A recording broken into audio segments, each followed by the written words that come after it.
अस्सलाम वालेकुम। इस वीडियो के अंदर हम लोग 8051 माइक्रो कंट्रोलर के एक इंपॉर्टेंट रजिस्टर के ऊपर बात करेंगे जो कि है प्रोग्राम स्टेटस वर्ड रजिस्टर। ये दो मेन इंपॉर्टेंट फंक्शनैलिटीज परफॉर्म करने के लिए यूज किया जाता है। ये अरिथमेटिक एंड लॉजिक ऑपरेशंस के रिजल्ट्स की प्रॉपर्टीज को इंडिकेट करता है फ्लैग्स के थ्रू। ये पार्ट हम लोग लास्ट वीडियो में डिस्कस कर चुके हैं। इस वीडियो में हम लोग देखेंगे कि इसको 8051 के डिफरेंट रजिस्टर बैंक्स की सिलेक्शन के लिए भी यूज किया जाता है।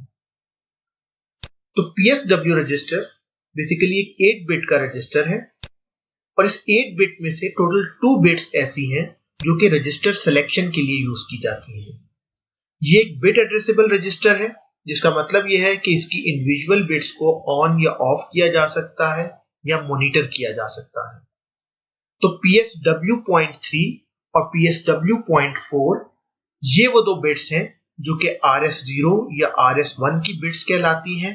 Register selection 0 bit, register selection 1 bit, इन दोनों बिट्स को यूज करते हुए रजिस्टर बैंक्स की सिलेक्शन की जा सकती है। टोटल 4 रजिस्टर बैंक्स होते हैं 8051 के अंदर। उनको सिलेक्ट करने के लिए 2 बिट्स हमें रिक्वायर्ड है जो कि ये PSW.4 और PSW.3 की बिट्स हैं।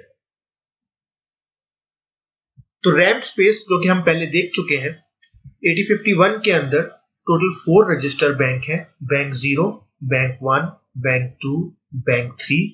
इन 4 बैंक में से by default register bank 0 selected होता है 8051 के अंदर। अगर हम लोग रजिस्टर बैंक को स्विच करना चाहते हैं तो D3 और D4 बिट PSW की इस पर्पस के लिए यूज की जा सकती है।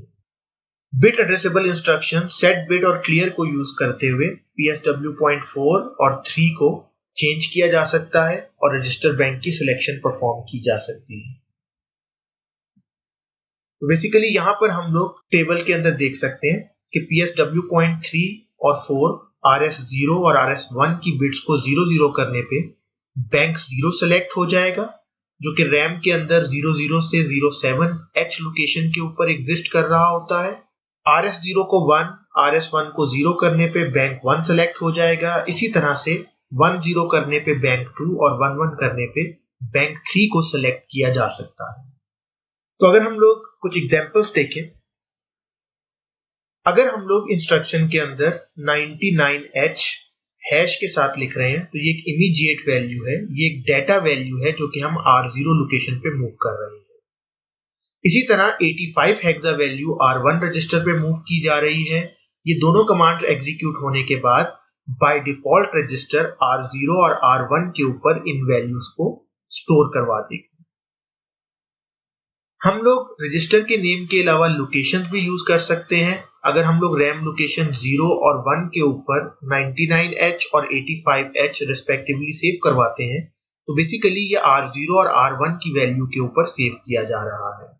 अगर हमें R0 और R1 के नाम के रजिस्टर्स अपने प्रोग्राम में दोबारा यूज करने हो और हम ये ना चाहते हो कि हमारी प्रीवियस वैल्यूज कहीं पर अपडेट हो जाएं, तो उसके लिए हम लोग कोई दूसरा बैंक सेलेक्ट कर सकते हैं।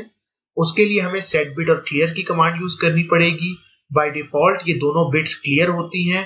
अगर हम PSW.4 को सेट कर दें तो इसका मतलब है बैंक 2 सेलेक्ट हो चुका हुआ है।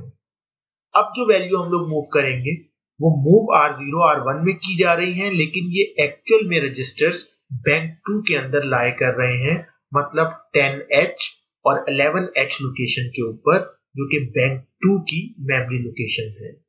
तो इस तरह से PSW रजिस्टर को यूज करते हुए हम 4 में से कोई एक बैंक सेलेक्ट कर सकते हैं और उस बैंक के रजिस्टर्स को अपने प्रोग्राम के यूज में ला सकते हैं। तो आज के लिए इतना ही। Thank you.